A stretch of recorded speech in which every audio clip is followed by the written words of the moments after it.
Prendrons le livre de Genèse au chapitre 15.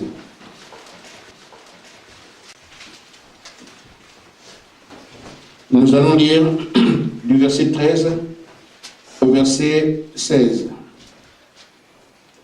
Dieu parle à Abraham. L'Éternel dit à Abraham, sache que tes descendants seront étrangers dans un pays qui sera point à eux. Ils y seront asservis et on les opprimera pendant 400 ans. Mais je jugerai la nation à laquelle ils seront asservis. Ils sortiront ensuite avec de grands biens. Toi, tu iras en paix vers tes pères.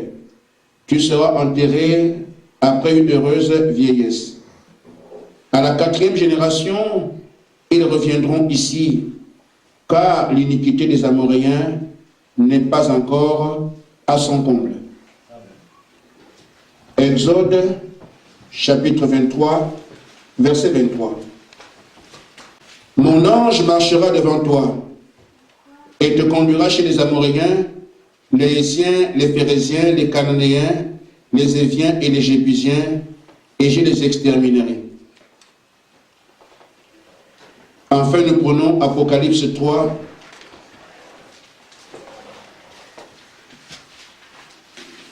versets 15 à 20. Et voilà. Je sais que tu n'es ni froid ni bouillant. Puisses-tu être froid ou bouillant? Ainsi, parce que tu es tiède et que tu n'es ni froid ni bouillant, je te vomirai de ma bouche. Parce que tu dis, je suis riche, je me suis enrichi et je n'ai besoin de rien, et parce que tu ne sais pas que tu es malheureux, misérable, pauvre, aveugle et nu. Et je te conseille d'acheter de moi de l'or éprouvé par le feu, afin que tu deviennes riche, et des vêtements blancs, afin que tu sois vêtu, et que la honte de ta nudité ne paraisse pas, et un collier pour oindre tes yeux, afin que tu vois. Moi, je reprends et je châtie tous ceux que j'aime. Aie donc du zèle et repens-toi. Voici, je me tiens à la porte et je frappe. Si quelqu'un entend ma voix et ouvre la porte, j'entrerai chez lui, je souperai avec lui et lui avec moi. Que Dieu bénisse sa parole. Amen.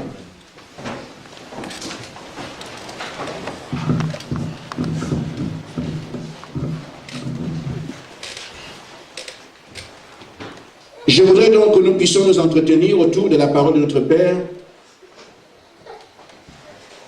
en m'appuyant sur ce que j'ai lu dans Apocalypse au chapitre 3. Jésus dit, il frappe. Il cherche à ce que quelqu'un ouvre.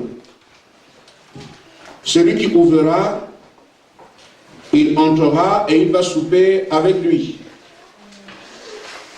Et ensuite, il dit, celui qui vaincra va s'asseoir sur le même trône que lui. Amen. La parole est prêchée en fonction du temps dans lequel les hommes et les femmes vivent. Au temps de Noé, il était question de dire aux hommes et aux femmes de ce temps-là que l'eau doit tomber du ciel parce que c'était le programme de Dieu. Il fallait donc que l'arche soit construite pour que ceux qui veulent la vie puissent avoir cette vie-là une fois entrés dans l'arche. Amen. Quand Moïse arrive en Égypte, C'était le temps de l'Exode. Il fallait que le message qu'il prêche soit en relation avec le programme de Dieu. Amen. Amen. Il indiquait désormais une sortie. Et quand Jésus est également arrivé pour le salut, pour notre rachat, il fallait aussi qu'on prêche un message lié à l'avènement de l'agneau qui ôte le péché du monde. Amen. Et c'est ce que Jean-Baptiste a prêché. Amen. Donc, la parole est prêchée en fonction du programme de Dieu et de ce que Dieu est en train de faire. Nous sommes aujourd'hui, pour ceux qui lisent la Bible, dans Apocalypse 3, je n'ai pas été prendre au début. Mais si vous voyez au verset 14, il y a 7 âges, 7 temps pendant lesquels Dieu traite avec l'épouse, ou du moins avec l'Église. Mais ici, dans l'âge de la Odyssée, il dit au verset 14, il se présente comme l'Amen. Amen. Amen. Ça veut dire que nous sommes à la fin. D'âge en âge, il a décliné son identité. Mais dans le dernier âge, le 7e, il dit, je suis l'Amen. C'est terminé, c'est la fin, c'est le dernier. Amen. Amen. Au début, il dit, je suis celui qui tient les 7 chandeliers. L'œuvre est seulement en train de commencer. Aucun âge n'a commencé son service. Au cours des âges, il décline son identité. Je suis celui-là, je suis celui-là, je suis celui-là. Lisez aux différents âges, vous verrez effectivement que, avant qu'il ne parle au peuple, il se présente d'abord. Mais dans l'âge de la Odyssée, qui est le 7e et le dernier, il se présente comme étant l'Amen. Ce qui montre clairement que nous sommes à la fin. Amen. Et donc aujourd'hui, les messages que nous prêchons à l'Église sont basés sur l'âge dans lequel nous vivons. Amen. Nous vivons l'âge du départ. De la terre à l'éternité. Ou du moins, c'est déjà l'éternité, puisque l'enlèvement fait partie de l'éternité. Amen. Amen. Donc, ceci dit, nous devons arriver à comprendre, à bien saisir ce qui est donné dans les prédications, afin qu'on ne se pose pas beaucoup de questions. Et moi, j'aime les choses claires. J'aime me faire comprendre. C'est pour ça que je prends parfois mon temps. Amen. Amen. Voyez-vous donc que Israël naturel a toujours été un type d'Israël spirituel. Et Dieu dit à Abraham, ta postérité, tes enfants, seront captifs dans un pays. Amen. Amen. Mais après, je vais les sortir de là. Amen. Pour qu'ils aillent dans le pays que je t'ai promis, toi, Abraham. Pour qu'ils rentrent dans leur héritage. Parce que c'est ta postérité. Mais ils ne viendront pas directement et vont occuper le pays. Ils seront d'abord captifs. En d'autres termes, quand ils mouraient en Égypte, c'était le plan de Dieu. Quand on était maltraité en Égypte, c'était le plan de Dieu. Ça semble compliqué, mais c'est Dieu qui l'a dit. On peut voir ces gens mourir. On peut voir le fouet, amen, les martyriser. On peut voir, on arrache leurs femmes, on tue leurs enfants, sans qu'il y ait des gars. Pharaon ne s'en occupe pas. C'était le plan de Dieu. Mais sur eux, il y avait une promesse. Vous partirez de là et vous irez à Canaan, le pays que j'ai promis à votre père. Mais Dieu dit encore, dans Genèse au chapitre 16, il dit, je ne peux pas le faire comme ça, j'attends d'abord que l'iniquité ou le péché des Amoréens ait atteint son comble. Amen. Amen. Voyons un peu au tableau.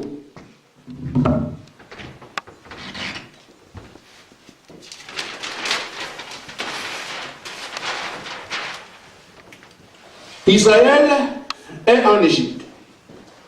Ou du moins, Abraham est à Canaan. Dieu lui dit, ton peuple ira en Égypte. Amen. Amen. Après, ils vont venir ici. Mais ce territoire est déjà occupé par les Éviens, les Cananéens, les Jébusiens. Vous verrez ça dans Genèse, dans Exode, 23 que nous avons lu. Mais Israël ne peut pas arriver ici tant que le péché de ceux-là n'a pas atteint son comble. Vous saisissez cela? Tant qu'ils se comportent un peu bien, vous êtes captifs. Mais une fois que leur péché atteint son comble, alors je vais les exterminer. Et je vous amènerai là. Amen. Amen. Maintenant, l'Égypte, c'est quoi? C'est le monde.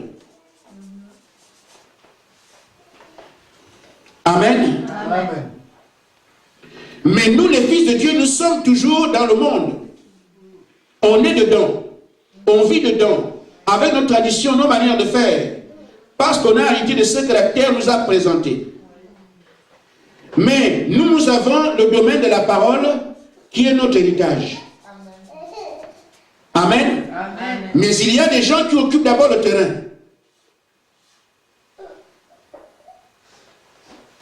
Des gens qui ne sont pas d'après Dieu destinataires à ce terrain-là de la parole. En d'autres termes, les soi-disant croyants. Ce sont eux qui s'appellent chrétiens. Amen. Amen. Tu vas partout, c'est moi le chrétien. Je suis ceci, je suis cela. Ils occupent le terrain. Au point qu'aujourd'hui, on cherche la véritable église de Dieu, on ne peut pas la voir, puisque ceux qui occupent le terrain jusqu'aujourd'hui, ce sont les soi-disant croyants. Amen. C'est pour ça qu'on parle d'un Jésus qu'on ne voit pas. Amen. On parle d'un Dieu puissant qu'on ne voit pas. Amen. Les gens se demandent où est la véritable église. Pourquoi jusqu'aujourd'hui, c'est autrui qui est là. Les filles de Dieu n'ont pas encore pris leur position. Amen. Amen. Mais Dieu dit, quand leur iniquité va atteindre son comble, alors je prendrai les miens du monde et je les placerai là. Amen. Et c'est là qu'ils vont représenter leur Père. Le pays nous appartient parce que c'est le pays de notre Père Abraham. Amen. Amen. Amen. Ils sont dans la parole, diront, la parole de notre postérité et notre patrie. Pourquoi? Parce que le Père qui nous a acquis à la croix de Golgotha nous a donné cet héritage. Dieu aujourd'hui doit avoir ce peuple-là qui va sortir du monde. Il est appelé de partout, mais qui doit prendre sa place ici. Mais qu'est-ce que Dieu attend? Il attend que le péché dans l'église ait atteint des sommets. Avant que l'iniquité amoréenne n'atteigne le sommet, Dieu ne peut pas accorder ça. Et il attendait que l'église atteigne son maximum d'infidélité, d'iniquité, afin que l'épouse puisse paraître. Amen. Amen. Mais quand nous voyons dans Apocalypse au chapitre 3, il y avait à un moment donné, on parle de Dieu, il y avait comme quelque chose d'âge en âge. Mais dans l'âge de la Odyssée, Dieu est sorti de l'église. Pourquoi? Parce qu'ils sont devenus ni chauds ni bouillants, sont devenus tièdes. En d'autres termes, ce que Dieu rejette complètement. Il ne traite pas avec ça. Je te vomis de ma bouche. C'est la montre que Dieu ne peut plus traiter avec l'église de la Odyssée. Il a traité avec l'église d'Éphèse, l'église de Smyrne, Pergame et tout le reste. Arrivé à la Odyssée, il sort de là. Je n'ai plus rien à voir avec toi. Amen. Amen. C'est la montre que l'église a atteint le sommet de l'iniquité. Nous devons savoir dans quel âge nous vivons. Il y a des preuves bibliques qui montrent que nous sommes véritablement à la fin et que si quelqu'un voulait rigoler, qu'il comprenne que ce n'est plus le temps de rire. Amen. Amen. Dans ce dernier âge, le péché a atteint des sommets inégalés. Est-ce que c'est clair? Amen. Je fais juste une petite allusion. Regardez au temps de Noé. Dieu a dit que ce qui se faisait, amen, Amen. Amen. il n'était pas d'accord avec ça. Amen. L'union libre. Amen. Amen. Les tueries qu'il y avait en ce temps-là. Dans Genèse 6, vous pouvez voir ce qui s'est passé au temps de Noé. Dieu se fâcha. Et il a dit, je vais exterminer ce monde-là. Parce que l'homme est devenu ce que moi je n'ai pas prévu. Amen. Il a envoyé le déluge. Parce qu'il a puni le péché. Amen. Au temps de Noé.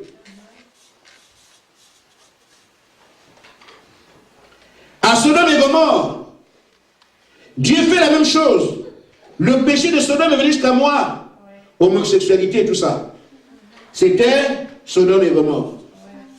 Amen. Amen. Il a envoyé le feu pour consumer ces gens-là. Parce que le péché atteint son comble. Au temps de Noé, le péché atteint son comble. Il a envoyé le déluge, ici il envoie le feu.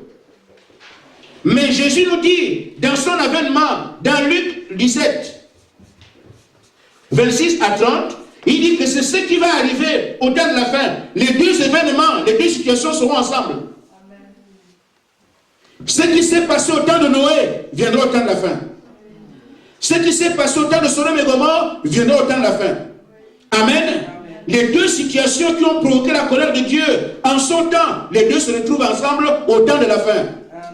Alléluia. Il n'y a jamais eu une période comme ça depuis que la terre est créée. Amen. Amen. Ce qui a prévalu au temps de Noé, Dieu se fâcha. Il envoie de l'eau. Le déluge. Il a donc exterminé les hommes par la noyade. Au temps de Sodome et Gomorrhe, il envoie le feu. Mais Jésus nous dit que les deux situations viendront en même temps. Amen. Amen. À quel moment? En ce temps-là.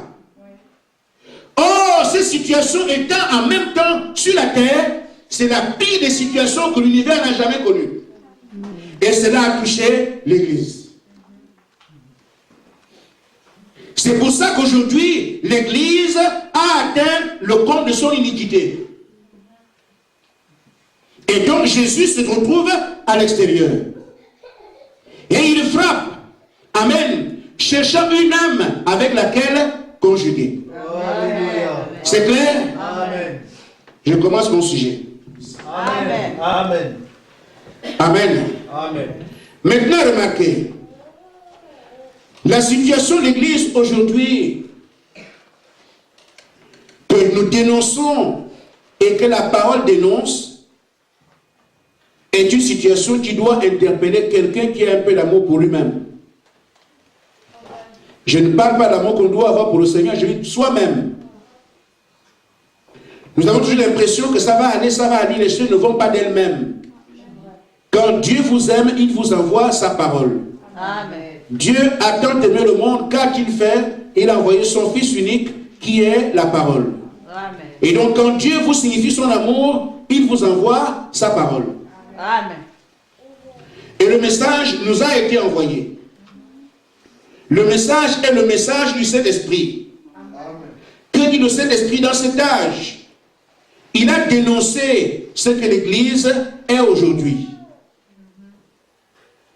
Pourquoi dénonce-t-il tout cela? Afin que ceux qui veulent vivre puissent avoir une proposition de vie. Amen. Et que ceux qui acceptent de mourir puissent mourir parce qu'ils auront ainsi fait le choix de la mort. Amen. Amen. Amen. Frère Branham dit dans la brochure Une église séduite par le monde, paragraphe 15.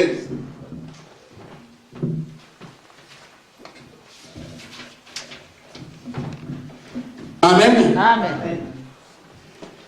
Il dit que l'église aujourd'hui s'est mise à la recherche de l'élégance.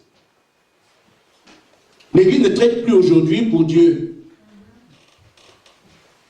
On cherche de belles choses. L'élégance. L'église aujourd'hui se met à suivre les styles des orateurs politiques. Quand ils viennent à l'église, il faut qu'ils parlent très bien. Amen. Il doit être très bien habillé, très élégant, bien considéré. Je ne sais pas si le Saint-Esprit a besoin de nos habits ou d'autres instructions. Je pense que le Saint-Esprit peut utiliser un homme comme Élie qui était habillé de peau de bête. Amen. Amen. Amen. Amen. Amen. Je crois que le Saint-Esprit peut saisir un homme qui a vécu en brousse pendant 9 ans, qui n'a jamais vu la rue. Jean-Baptiste. Amen. Amen. Mais aujourd'hui, l'Église, séduite par le monde, cherche l'élégance, la bonne apparence. Amen. Amen. Il faut donc des bons prédicateurs qui ont des diplômes. Diplôme en quoi? Je ne sais pas qu'est-ce qu'on a. Diplôme en Dieu. Moi, je ne sais pas si ça existe, mais Vous ne pouvez pas aller étudier la psychologie et dire que je crois en Dieu. Je crois que quelqu'un qui a fait la géologie sera prof de géologie. Celui qui a fait les mathématiques doit être prof de mathématiques. Toi, tu vas faire de la psychologie, tu viens prêcher Dieu. C'est pas cohérent. Il faut que tu sois docteur en Dieu, en théologie. Amen. Voyez-vous comment le diable a sur le monde dans la Odyssée. Amen. Amen. Il dit, chacun devait être un grand docteur. Amen. Amen. Chacun devait arriver à servir Dieu de manière à ce que l'autre soit jaloux de lui. Amen. Amen. Ainsi, frère, le prophète dit qu'il est inutile d'essayer de servir Dieu avec les moyens mondains. Amen. C'est vrai. Vous ne pourrez pas. Ce sont les attitudes du monde et qui ne marchent pas avec Dieu. Amen. C'est vrai. L'église s'est corrompue. Pourquoi? Les gens cherchent aujourd'hui la popularité connue des autres. Je sais que je n'ai pas le Saint-Esprit, mais au lieu de chercher le Saint-Esprit, au lieu de prier, je deviens une star en Christ, on me connaît dans le monde. Je fais les CD, je vends les DVD. Amen. Donc tout le monde saura que je suis une femme de Dieu. Tout le monde saura que je suis un homme de Dieu. Voilà ce à quoi aujourd'hui l'Église a prêté son flanc. La popularité. Chaque pasteur veut avoir une église en Angola, en Suède, en Suisse. À ce moment-là, il peut dire aux gens, je suis un homme de Dieu. Oh, je suis connu là-bas, je suis connu là-bas. Les commentaires de là où on a été. Amen. De ce qu'on a fait. En d'autres termes, c'est l'homme qui est mis en valeur. Le Saint-Esprit, même si on parle de lui, est quand même ignoré. Amen. C'est là Odyssée. Cet homme vous dira, je prêche le Seigneur Jésus-Christ, je parle de Dieu. As-tu attendu qu'il te dise quoi faire? Amen. Quand on envoie des hommes aller prêcher, je suis à l'église ici, je décide, toi tu iras prêcher là-bas, toi tu iras prêcher là-bas, sur ordre de qui? L'humain a pris sa place. La popularité a gagné l'église aujourd'hui. Tout le monde cherche à avoir une plus grande église. Tout le monde doit être connu. Être meilleur par rapport à l'autre. Où est Christ dans tout ça? Les preuves sont là. On parle d'un Dieu qu'on ne voit pas.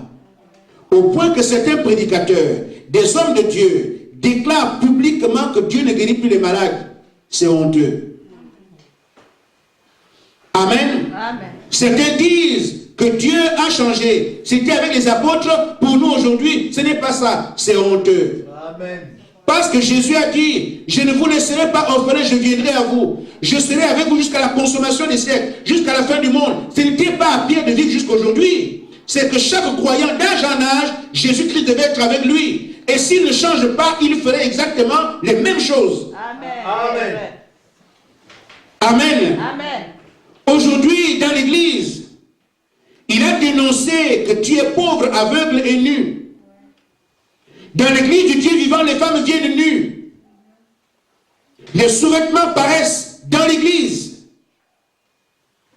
C'est un esprit de nudité. Dans l'église, ce sont les esprits. Souvenez-vous, un jour, les filles de Séba sont allées pour prier pour un malade, un monsieur qui était envoûté. Nous sommes venus vous chasser au nom de Jésus que Paul prêche. Amen. Or, l'esprit qui était, cet homme était nu, un fou. L'esprit qui était en lui, c'est la nudité. Nous sommes venus vous chasser au nom de Jésus que Paul prêche. L'esprit leur a parlé. Je connais Jésus. Je connais aussi que vous êtes qui. Amen. Un seul esprit s'est occupé de 7 gars. Les a déshabillés. Amen. Amen. Un esprit de nudité. Quand vous voyez que la parole vous dit de vous couvrir, ce n'est pas pour vous emmerder. Lisez la Odyssée. Il dit, tu es aveugle, pauvre et nu et tu ne le sais pas. Viens vers moi, je les habits blancs, afin que tu couvres ta nudité. Amen.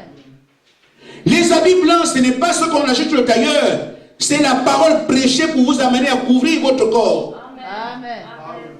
Les pantalons sont en abomination aux yeux de Dieu. Deutéronome 22, 5.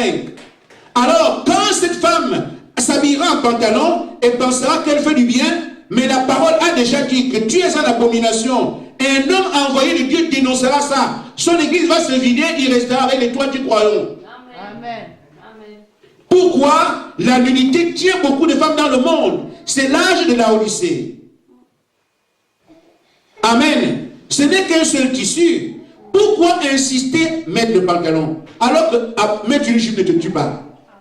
Ça ne te grille pas. Ça ne te rend pas malade. Pourquoi insister là-dessus? Ce sont les esprits. Amen. Amen. Amen.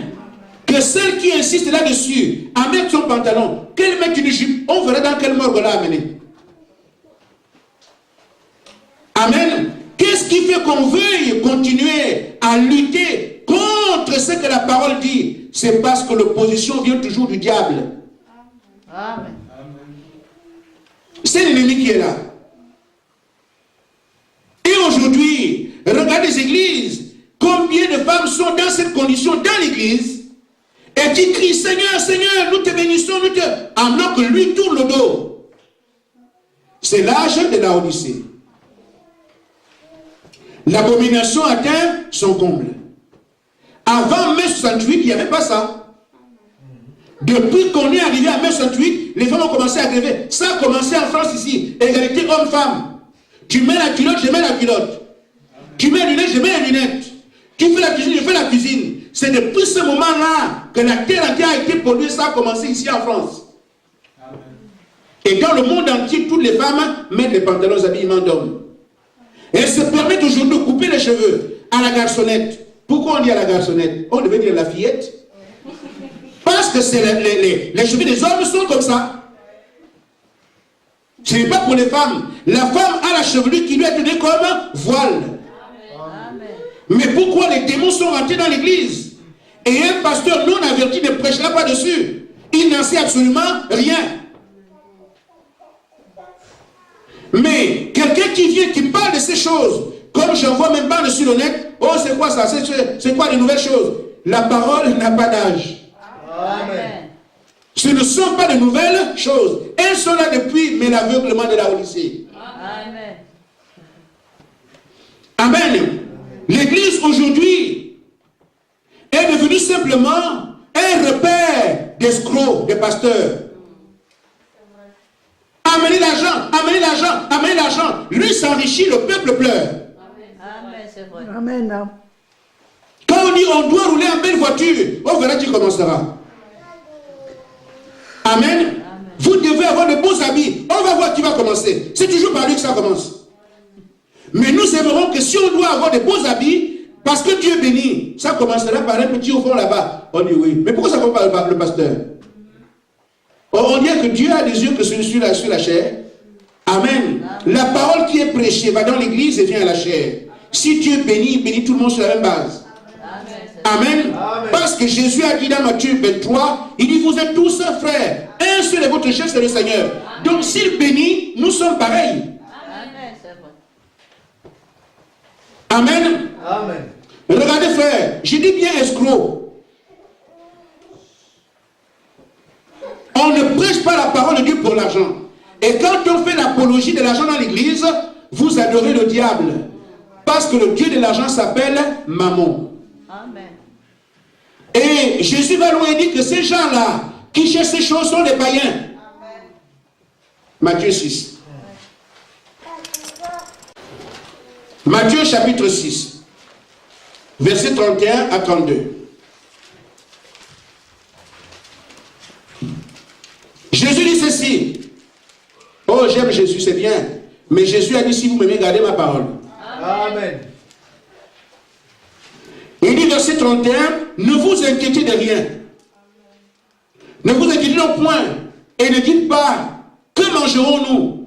Que boirons-nous? Et de quoi serons-nous vêtus? Car toutes ces choses, ce sont les païens qui les recherchent. Amen. Votre Père Céleste sait ce que vous avez. Vous en avez besoin. Amen.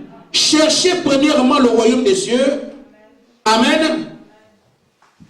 Et la justice de Dieu. Et toutes ces choses vous seront données par-dessus. Amen. Ça, c'est la foi selon Jésus. L'église aujourd'hui est devenue un repère de brigands. Et le premier, c'est le pasteur. Qui ruine les gens en demandant l'argent. En demandant l'argent. Vous avez suivi le compte rendu de l'église. L'église n'est pas gérée par le pasteur. Non. Le pasteur ne se mêle pas des questions d'argent. Je vous dis au nom de Jésus ce matin que j'ai su qu'ils ont eu une histoire de bouillir et que ça, c'est maintenant, je viens d'entendre ça avec vous. C'est maintenant que aujourd'hui que j'ai su qu'ils ont changé EDF. Je ne savais même pas. Le pasteur n'est pas un PDG. C'est un frère. Les frères qui travaillent dans l'église ont le devoir de faire leur travail correctement. Parce que tous ensemble nous rendons compte au Saint-Esprit. C'est lui qui est notre chef. Ainsi, l'église, dans cette condition, je ne peux pas tout citer parce que c'est énorme. Dans les églises, le pasteur tombe avec une sœur. La sœur vient à l'église, le pasteur vient à l'église, sa femme aussi vient à l'église. Comment imaginez-vous que les deux sœurs vont se regarder dans l'église? La femme du pasteur sait que c'est cette sœur-là qui est sortie avec mon mari. Vous croyez qu'elle va prier? Et si on parle de ça, on dira, non, vous savez que c'est la chair. Dieu, vous ne jugez pas. Frère, qui doit se sanctifier? Amen. Dieu a besoin d'un peuple sans tache ni ride. Mais il sortira d'où? Et qu'on prêche sur la perfection. Oh non, il n'y a pas de perfection dans le monde. Les pasteurs prêchent ça. C'est ignoble. Jésus a dit dans Matthieu 5, 48, soyez parfaits, comme votre Père est parfait. Il y a un moyen pour y arriver. Même si je ne connais pas le moyen, Seigneur, qu'en est-il de ça? Il trouvera une solution pour toi. Et les mêmes viendront vous dire, non, il n'y a pas de perfection, mais quand même en même temps, n'ajoutez rien, ne retranchez rien quand ils discutent. Qu'est-ce que tu as fait de ça? Amen. Amen. L'église est pourrie aujourd'hui, au point que dans l'âge de la Odyssée, il est clair que Christ ne peut que sortir de l'église. Parce que c'est pourri. Des homosexuels dans l'église. Et on vous dira, nous devons tolérer. On ne tolère pas le péché. Nous n'avons rien contre le frère homosexuel, contre la sœur homosexuelle. Nous avons tout contre les démons qui les envoient dans ces choses-là. Amen. Amen. Nous devons libérer les frères qui sont enchaînés par ces esprits. Amen.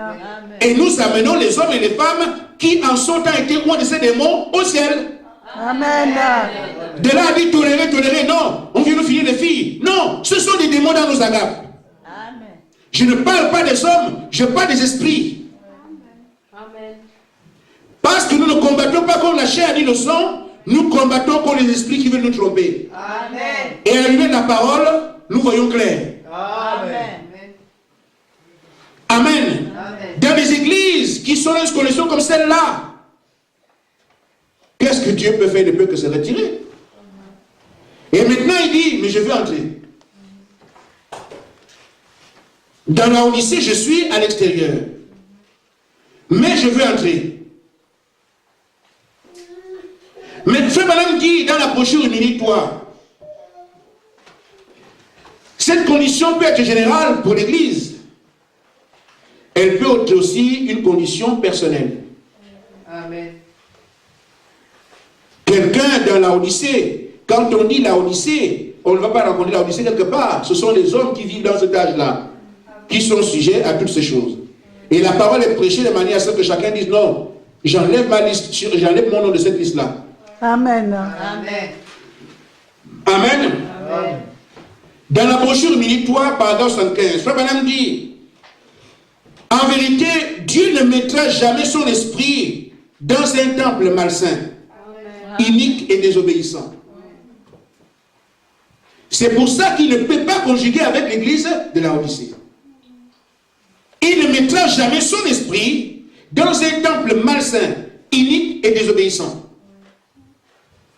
Je dois donc comprendre personnellement que si je suis malsain et que j'ai besoin de Jésus tel que je le chante, je l'aime, je dois lui préparer un chemin. Amen. Parce qu'il veut entrer. C'est écrit noir sur blanc Je frappe à la porte. Je veux entrer. Amen. Amen. Maintenant, c'est à chacun de voir comment le faire entrer. C'est pour ça que j'ai utilisé mon application, faire entrer Jésus. Amen. Il veut entrer, mais comment? Dans Apocalypse chapitre 3, verset 19. Et moi je châtie.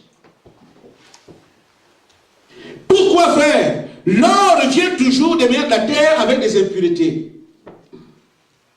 Amen. Amen.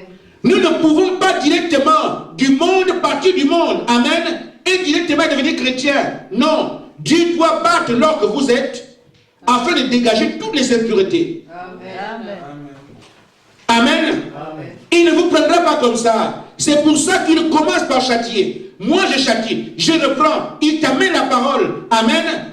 Reprendre pourquoi? Parce que tu es tombé dans l'iniquité. Tu es tombé dans les injustices. Tu es tombé dans les choses qui n'agréent pas. Nous sommes tous nés dans le monde, venus du monde, avec des traditions, des coutumes, des manières, des observations sociales dans lesquelles nous avons été trempés depuis longtemps. Or, le monde est inimitié avec Dieu. C'est pour ça qu'il dit, je viens d'abord, amen, je te reprends par la parole. Ne marche pas comme ça, ne fais pas ceci, ne fais pas cela. Frère, les gens disent, je n'aime pas une église où il y a beaucoup de lois. La loi de Dieu sera la loi de tout le monde. Amen. Dieu ne peut pas avoir accès à toi dans cet état-là. Il veut entrer, mais c'était un invité spécial, il mélève lui-même sa propre place. Amen. Qu'est-ce qu'il fait? Il châtie. Il te reprend d'abord. Mais quand il te reprend et que tu acceptes la réprimande, on ne te châtie pas. Parce que tu as obéi. Quand il vient et qu'il rentre vers toi, il dit, moi je te reprends d'abord. C'est par palier que ça avance. Je te reprends d'abord. Ça, ce n'est pas bien. Coupe-les, tu ne coupes pas les cheveux. Ne fais pas ça, ma fille. Amen. Mon fils, ne trompe plus ta femme. Amen. Pourquoi la nullité ne rentre pas au ciel? La parole vient pour tailler la vie que nous menons. Amen. Amen. Une fois qu'il te reprend comme ça et que tu acceptes, alors il avance avec toi sur la repentance. Amen. Mais si tu n'acceptes pas que la parole est prêchée, tu résistes, alors il passe à l'offensive. Je reprends, tu n'as pas compris, maintenant je châtie. Amen. Alors tu passeras par des trucs les plus inouïs. C'est pour ça que quand le croyant dehors voit un chrétien passer par là, il dit, où est ton Dieu? Mais il ne comprend pas. Depuis que tu es devenu comme ça, tu es devenu comme ceci. Amen. Mais je ne suis plus du même ordre que vous. Je suis comme ça parce qu'un travail se fait en moi. Celui qui a cogné à ma porte en train de faire un chemin pour lui-même. Amen. Et si toi tu vois ce qu'on te dit, oh tu es devenu vieille, tu es devenu ceci. Amen. Tu risques de tomber. Comment veux-tu qu'il rentre en toi sans se faire un chemin? Ce n'est pas possible. Nous devons accepter cette voie-là. C'est le moyen pourvu par Dieu. Amen. Et il ne procédera pas autrement que comme ça. Si vous pensez que ça changera un jour, ça ne changera jamais. Amen. Amen. C'est à prendre ou à laisser. J'accepte de m'engager aujourd'hui. Seigneur, fais-moi ce que tu veux ou bien j'attends, Seigneur, l'année prochaine. Si la vie, du moins ta vie, tu la maîtrises toi-même, c'est tant mieux. Mais si c'est celui qui te retire la tête qui doit décider, ça dépend aussi de ce que lui apprécie. Amen. Amen. Ainsi donc, frère, le prophète dit, dans la brochure, j'avais entendu, maintenant mes yeux ont vu, paragraphe 45.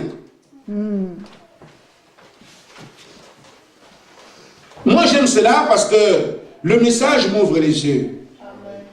Nous étions tous pareils avant. Alors dans les églises, pensant que tu es déjà arrivé. Mais arrivé du message, on s'est bien rendu compte que depuis longtemps, on n'avait jamais cru. Et quand on dit ça à quelqu'un, on veut d'orgueil, ce n'est pas d'orgueil. Non. Je pensais que j'étais croyant depuis longtemps. Mais quand j'ai rencontré le message, je me suis retrouvé comme Esaïe. Comment? Le peuple de Dieu, peuple élu, dont nous ne croyons même pas. Il faut Dieu pour le savoir. Amen. Amen. Frère Madame dit, chaque fils qui vient à Dieu doit d'abord être testé, éprouvé et formé. Alors si le temps devient pénible et que nous trouvons qu'il est trop pénible, et que nous refusons d'écouter, d'obéir, alors il dit que nous devenons des enfants illégitimes. Les mailles du filet sont devant nous. Amen. Amen. Vaut mieux boire la parole à gueule pleine. On n'a pas d'issue. On sortira, on passera par autre chose. C'est le plan de Dieu.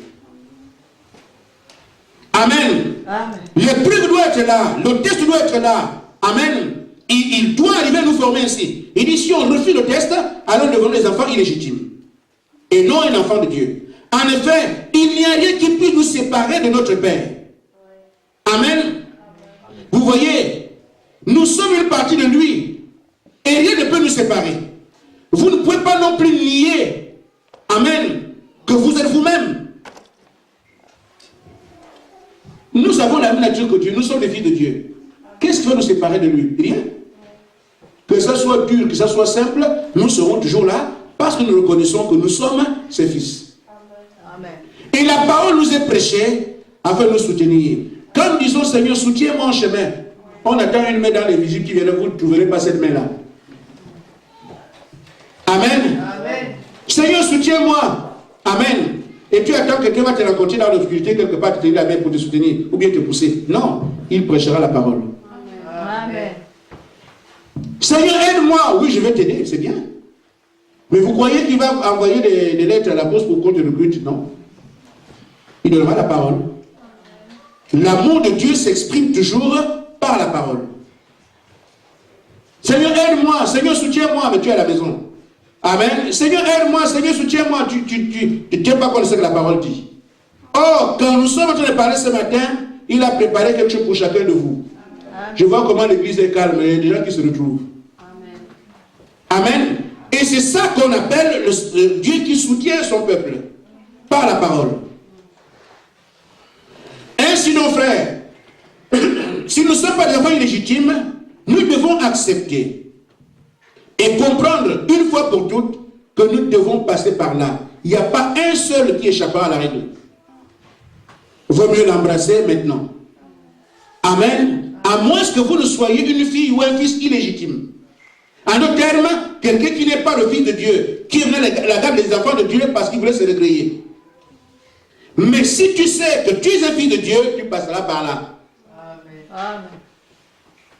Amen. Amen. Maintenant, frère, je vais vous dire une chose. En dehors du fait que il reprend premièrement, parce qu'il se fait un chemin, tu ne comprends pas, il te châtie. Et voyez-vous, il dit dans la suite du verset, et du zèle et repens-toi. Il sait que si tu es un fils, tu arriveras toujours aux ailes. Et du zèle et repens-toi. Nous devons tous arriver là à la repentance. Une fois que nous nous sommes repentis, alors Dieu peut entrer. Poser la question à Pierre. Pierre, comment faire pour avoir la vie éternelle? Acte 2, 37. Amen. Pierre, comment faire pour avoir la vie éternelle? Repentez-vous. Soyez baptisés au nom de Jésus-Christ pour le pardon de vos péchés et Jésus rentrera. Amen. Amen. C'est ce qu'il dit ici. Il vous nettoie d'abord. Vous châtie. Amen. Pour vous amener à avoir le zèle et vous repentir. Une fois que vous êtes repenti, maintenant il peut entrer. Maintenant, cette entrée-là ne sera simplement. Elle n'est pas directe, elle dépend aussi des attitudes. Amen. Amen. Est-ce que vous êtes disposé? Est-ce que tu sens le besoin de ce que Christ entre en toi? Parce que frapper, c'est une proposition. Il ne casse pas la porte. Amen. Il a assez de puissance pour casser la porte et entrer. Et aucun démon ni un homme ne peut l'arrêter. Mais frapper, c'est une proposition. Tu peux ouvrir comme tu peux ne pas ouvrir. En d'autres termes, il faudrait que tu sois disposé. Toi-même, tu te déplaces, tu ouvres. Et lui, il rentre. Amen. Si tu n'es pas disposé, il y a rien qui puisse faire. Mais tu sais quand même qu'il a cogné. Amen. Amen. Pour moi, j'aimerais que savoir qu'il a cogné. Je me presserai d'ouvrir. Parce que s'il passe, je ne sais pas où est-ce que je reste à faire derrière. Amen. Amen. Parce que la grâce a une limite. La grâce n'est pas longiligne jusqu'à. Elle n'est pas infinie. Amen. Parce qu'elle est accordée à des hommes qui sont limités. J'ai droit de 70 ans. Ma grâce tient compte de mon temps de séjour sur la terre. Elle m'est présentée à un moment donné. Si je la rejette, je passe dans le jugement. Individuellement, la grâce n'est pas éternelle. Elle t'est proposée. Tu l'acceptes, tu prends, tu n'acceptes pas, c'est fini pour toi. Après l'avertissement vient le jugement. Donc, il faut des hommes disposés. Remarquez, frère, quand le Messie est venu sur la terre,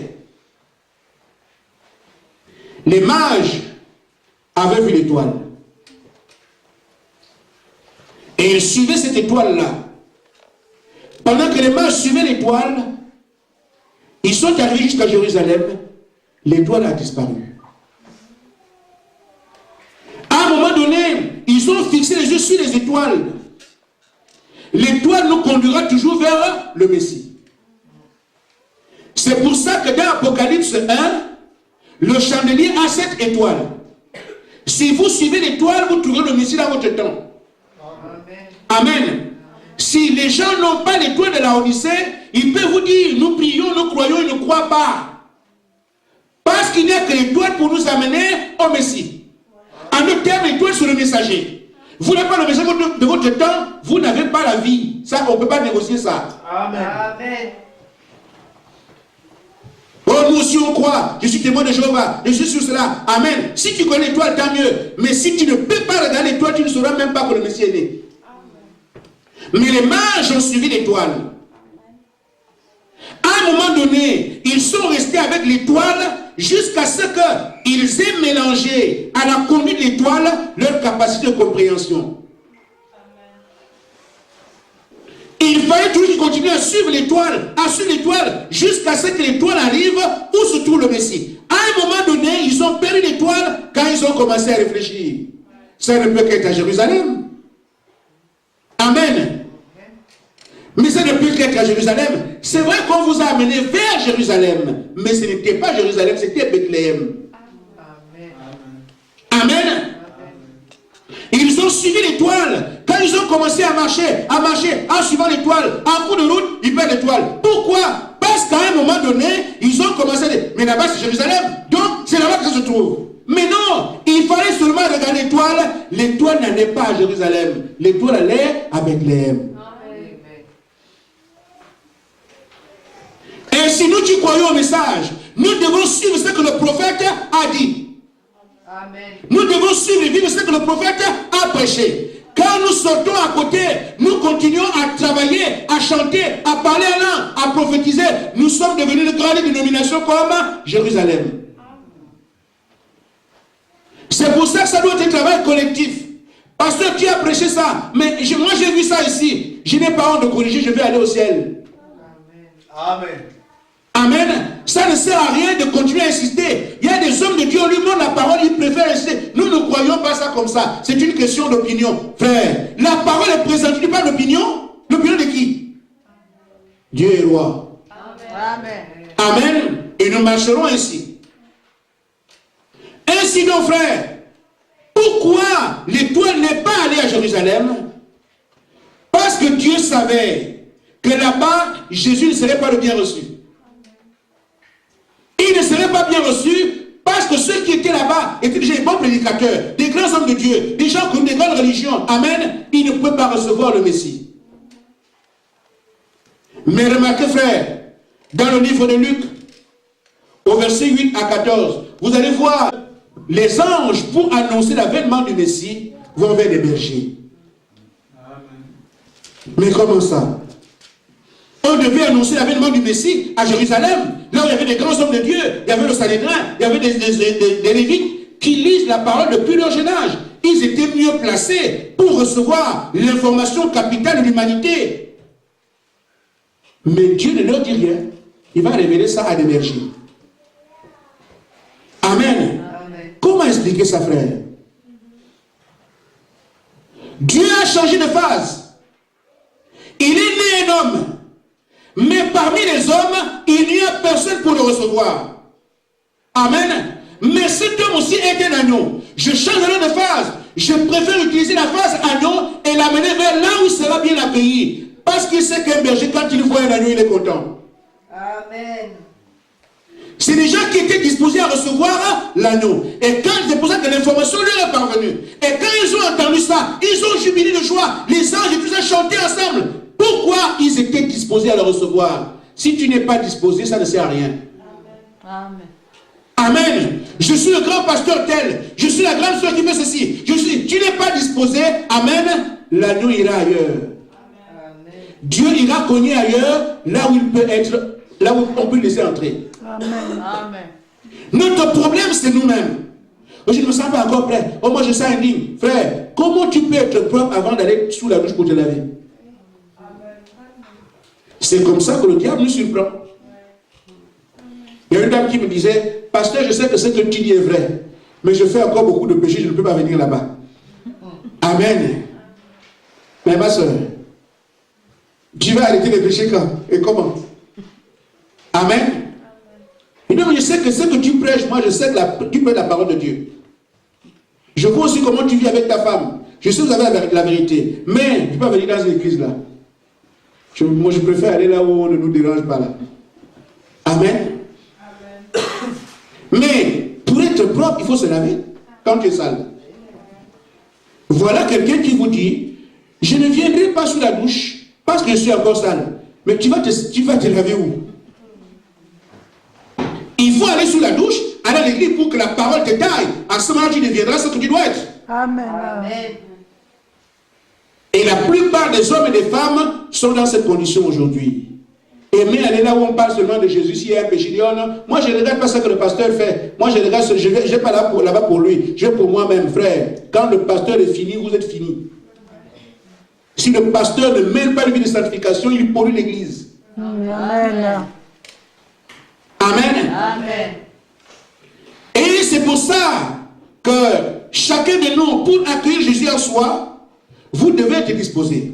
Parce qu'il ne cogne pas qu'à votre porte. Il y a tellement de portes ici ce matin. Il y a d'autres portes dans la ville où il cogne. Quand il cogne à ta porte, comme ce matin, amen, c'est le temps pour toi de dire, ta disposition, Seigneur, fais de moi ce que tu veux. Amen. Je me remets entre tes mains. Seigneur, j'ai pris mon engagement. Il se peut que tu ne viennes plus jamais. Je suis là, Seigneur, fais de moi ce que tu veux. Amen. Saisis ton occasion.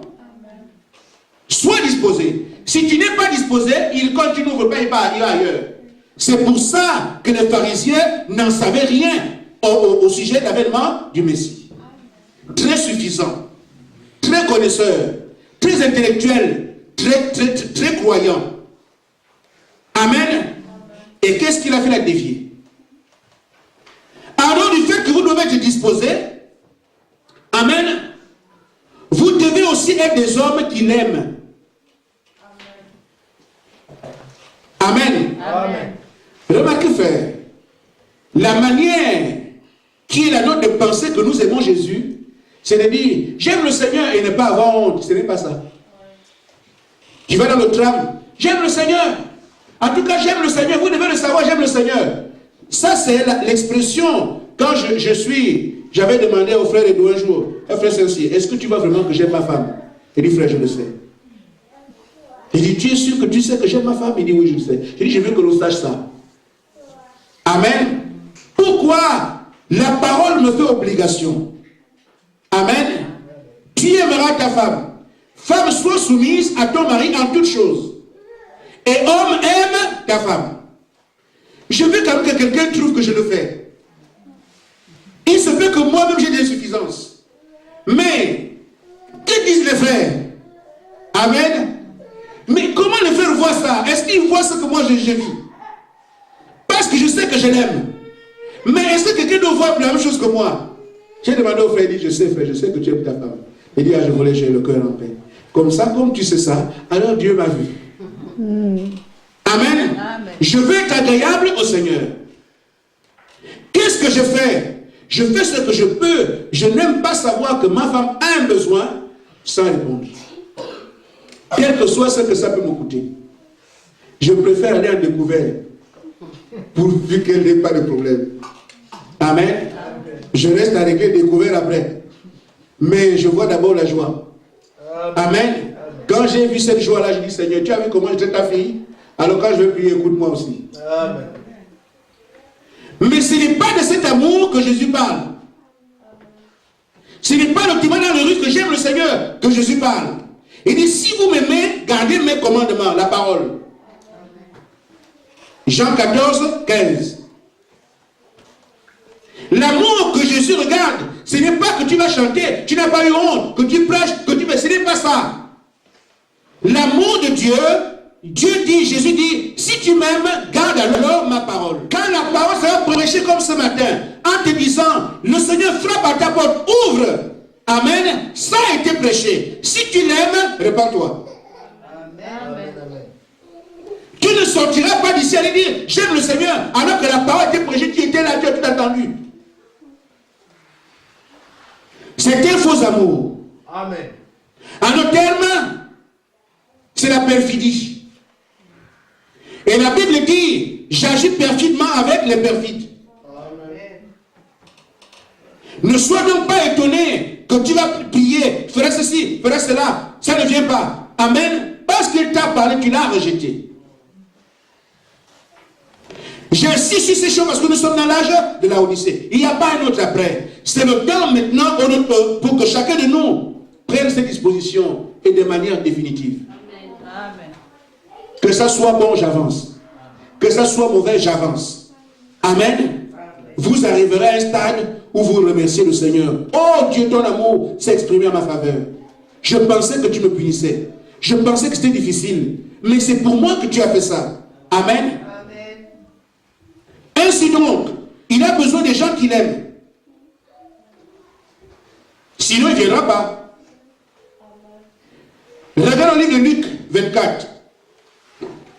Livre 24.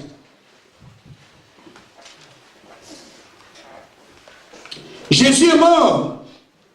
Il a été crucifié. Amen. Et l'histoire de Jésus est bien oubliée dans la ville. Mais il y avait deux qui étaient ses disciples, qui étaient en train d'exprimer leur colère, leur regret, leur compassion du fait que non, mais pourquoi on l'a tué? Ils n'étaient pas contents. Ils allaient à Emmaüs. Luc 24, pas du verset 13. Vous lirez chez vous. Qu'est-ce qu'ils font? Ils se mettent à parler de Jésus. Ils se mettent à regretter pourquoi on l'a tué. Il était ceci, il était cela. Ils étaient en courroux de ce qu'on a tué le Messie. Amen. Ils l'aimaient. Mais dans la ville, il y a aussi des gens qui savaient bien qu'il a été crucifié, qui savaient qu'il a été tué, mais ils ne parlaient pas de lui. Ou bien ils ont oublié, mais ils n'étaient pas dans les conditions où ils regrettaient ce que Jésus a vécu. Mais ceux-là, pendant qu'il parlait de lui et qu'il regrettait sa mort, l'amour qu'il avait pour lui a déclenché l'avènement de Jésus. Il est venu le retrouver. Amen. Amen. Amen. Or, le Seigneur a été crucifié à cause de nos péchés, à cause de nos manquements, de nos iniquités. Amen. Mais jour après jour, au lieu de dire, c'est à cause du pantalon que mon maître a été crucifié, toi, pantalon terminé. Pourquoi? Parce que je l'aime. C'est à cause des clientèles que mon maître a été crucifié. En tout cas, toi, feu rouge, c'est fini. Amen. C'est à cause de ces adultères que mon maître a été crucifié. Toi, c'est vrai que tu me payes le gaz, mais c'est fini. Amen. Comme je l'aime, j'applique la parole. Frère, est-ce que vous pensez que vous allez vous sanctifier comme ça et Dieu ne peut pas s'intéresser à vous? Amen. Amen. Mais tu fais ça pourquoi? Parce que je pense à lui. Amen. Il a été meurtri à cause de moi. J'ai commis adultère, je mentais, je trichais, j'ai été faux, je n'allais pas à l'église, je ne confessais pas mes péchés. Tout ce que vous savez, vous savez, vous savez. Et ces raisons, ça dans notre cœur, nous savons ce qu'il y a exactement. Chacun tourne son cœur là, vous savez. Et sur cette base, ce que je sais là, j'ai dit Seigneur, dès aujourd'hui, je ne peux pas accepter. Il y a des gens qui pleurent quand ils voient la passion du Christ. Pleurer pour vos péchés. Lui, il était content de faire ça. Jésus était content de faire ça. Amen. Parce qu'il avait une occasion. Seigneur, que cette coupe s'éloigne de moi. Après, non, je m'en vais. C'était son choix. Amen. Mais maintenant, qu'est-ce que nous faisons aujourd'hui? Comme un jeune homme a bien scellé sa chaussure. Seigneur, comment je peux faire pour laisser lui là? Frère. Amen. Donc aujourd'hui, nous savons très bien ce que nous avons dans notre cœur. Et pourquoi Jésus est monté à la croix. Il faut des gens qui l'aiment. Et quand vous l'aimez, vous le lui exprimez en faisant en sorte que s'il devait encore être crucifié, ce soit plus ma faute.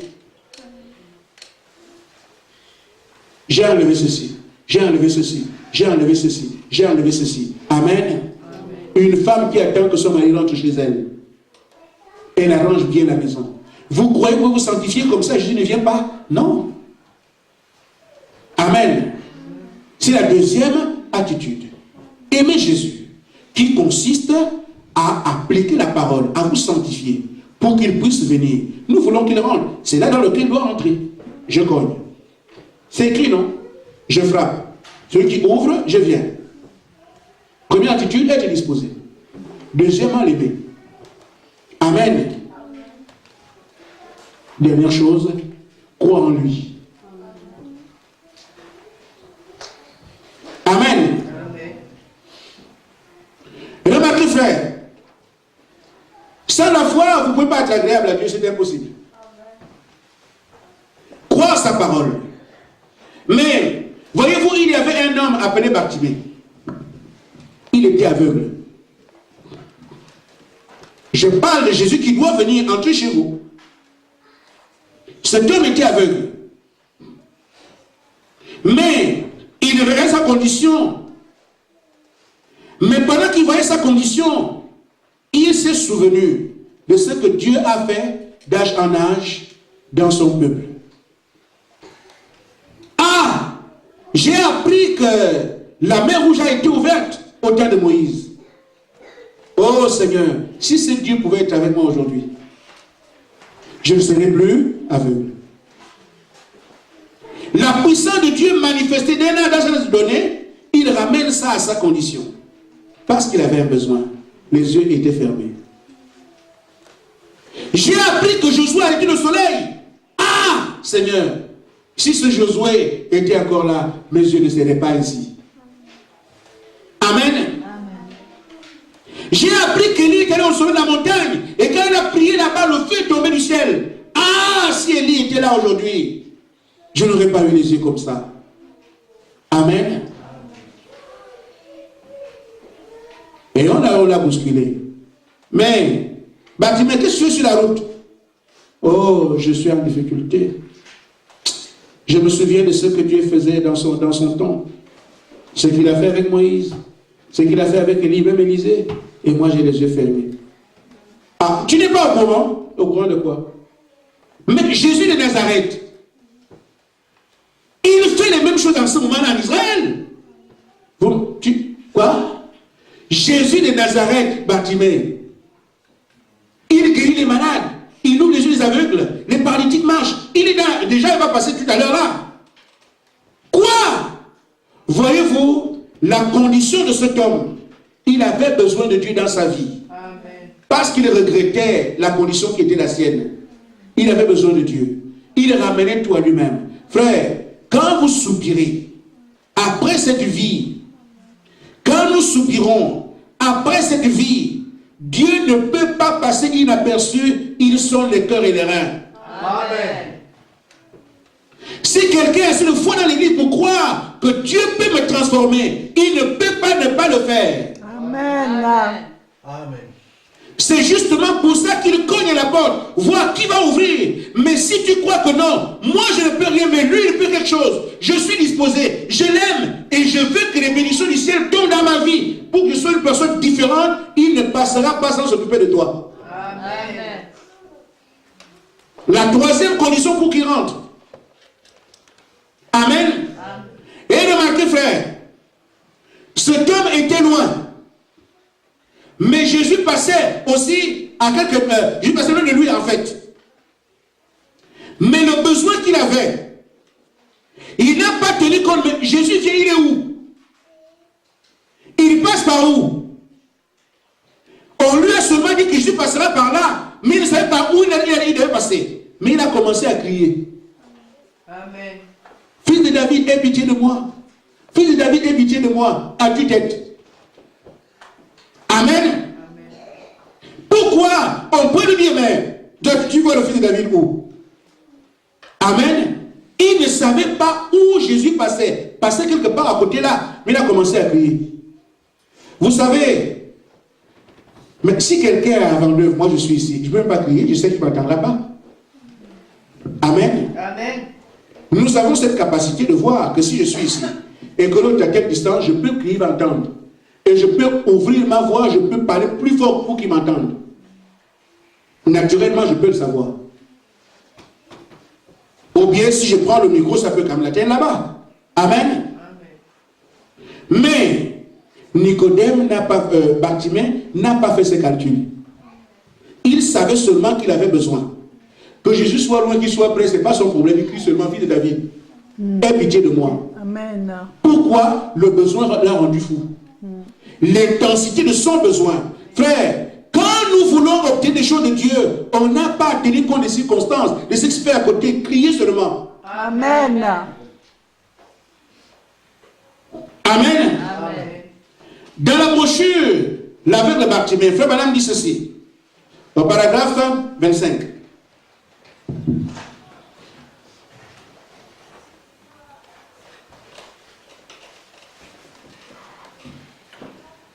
Il dit, souvenez-vous, il était en route pour Jérusalem, pour être offert en sacrifice, Jésus. Le fardeau du monde entier reposait sur ses épaules. Et malgré tout cela, les cris de la part d'un autre, malgré cela, la foi d'un insignifiant mendiant aveugle a fait qu'il s'arrête sur le chemin. Vous voyez, Jésus était en train d'aller à Jérusalem. Mais les cris d'un aveugle, d'un mendiant, l'ont arrêté. Vous imaginez ce que c'est? Il allait pour se rendre en sacrifice pour le monde entier. Mais un homme insignifiant a pu l'arrêter. Qu'était-ce la foi de cet homme-là? Amen. Il dit, la foi d'un individu, d'une petite personne insignifiante, ici dans ce bâtiment ce matin, le fera descendre de la gloire jusqu'ici dans ce bâtiment, pour prouver qu'il est toujours le fils de David, le même hier, aujourd'hui et pour toujours. Amen. Votre foi peut l'arrêter. Il aurait pu dire, non, non, non, ce n'est pas le moment. Là, je suis concentré parce qu'il y a, mon frère, attends, il y a des milliards de personnes qui vont venir à l'avenir. Je suis déjà prêt en train de les porter ici. Et rien ne doit me perturber. Amen. Mais la foi d'un homme insignifiant, Jésus s'est arrêté. Je mets d'abord l'avenir de l'humanité de côté. Je vais m'occuper de lui. Amen. À cause de quoi? Sa foi. Il dit, cette même foi, si nous l'avons, peut faire entrer Jésus dans cette salle maintenant même. Amen. Et donc si quelqu'un croit en lui, avec toutes ses entrailles, tout ce que vous êtes, de tout votre être, comme le commandement le dit, aime Dieu de tout ton cœur, de tout ton être, amen. Tu cries comme ça, comme Bartimée l'a fait. Il s'arrêtera et viendra chez vous. Combien, peu importe combien vous êtes pauvre, la couleur de votre peau, qu'est-ce que vous êtes, ça importe peu. Il s'arrêtera au moindre cri de votre foi. Amen. Et le corps, il veut entrer. Amen. Maintenant, frère, je voudrais nous amener à comprendre une chose. Les hommes et les femmes investissent aujourd'hui dans les entreprises pour avoir de l'argent, n'est-ce pas? Je vois que c'est bien, mais quand on investit, on doit quand même voir ce qu'on va rapporter, ce que ça va nous rapporter. Amen. Amen. Frère Branham dit ceci. Je parle avec révérence. Amen. Si vous investissez dans un devenir riche en soirée, alors la chose suivante, vous savez, cet après-midi, un homme avait investi pour devenir riche, mais le soir suivant, il est devenu pauvre. Le problème dit, il a tout perdu parce qu'il a mal investi. Parce que le problème, ce n'est pas l'investissement. Le problème, c'est quel investissement vous faites. Amen. Ainsi, aujourd'hui, il dit, quand j'investis dans une affaire, je dois premièrement tenir compte de ce que ça va me rapporter. Je dois investir dans une société véritablement fiable, qui a donné ses preuves et qui est parfaitement identifiée comme rentable. Amen. Si c'est ce que vous pensez, vous, les hommes et les femmes d'affaires, si ce n'est pas rentable, alors vous en avez peur. Mais s'il est établi que cette affaire est rentable, alors investissez-y. Vous y placez tout ce que vous avez. Parce que c'est parfaitement établi que cette affaire est rentable. Amen. Amen. Ainsi, j'ai un temps à gérer. J'ai mon énergie à gérer. J'ai tout ce que je suis à gérer. Amen. Je dois m'investir et je dois investir. Mais je choisis dans la vie qu'est-ce qui est plus utile. Amen. Qu'est-ce qui est plus rentable? Amen.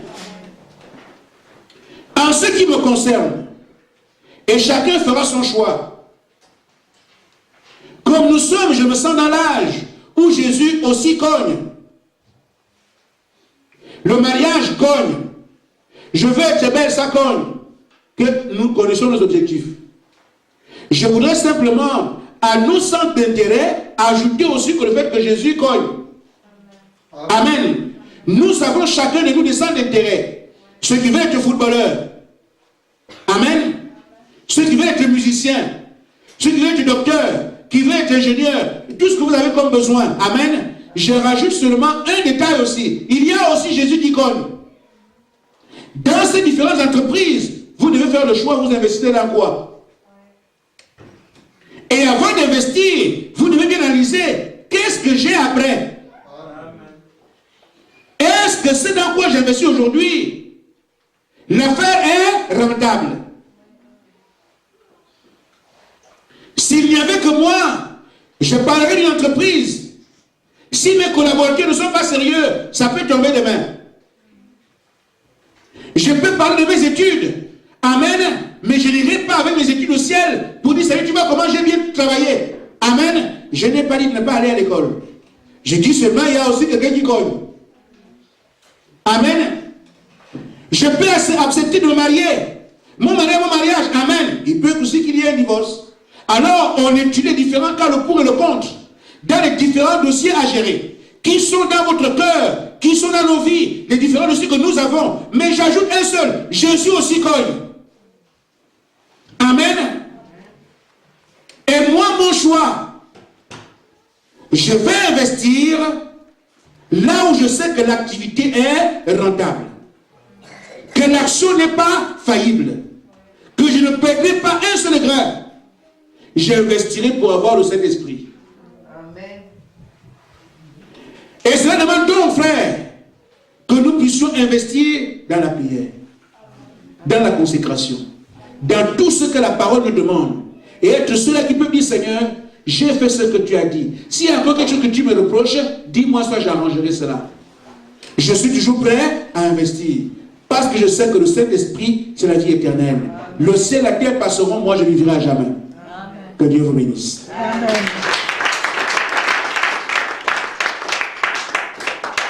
Amen.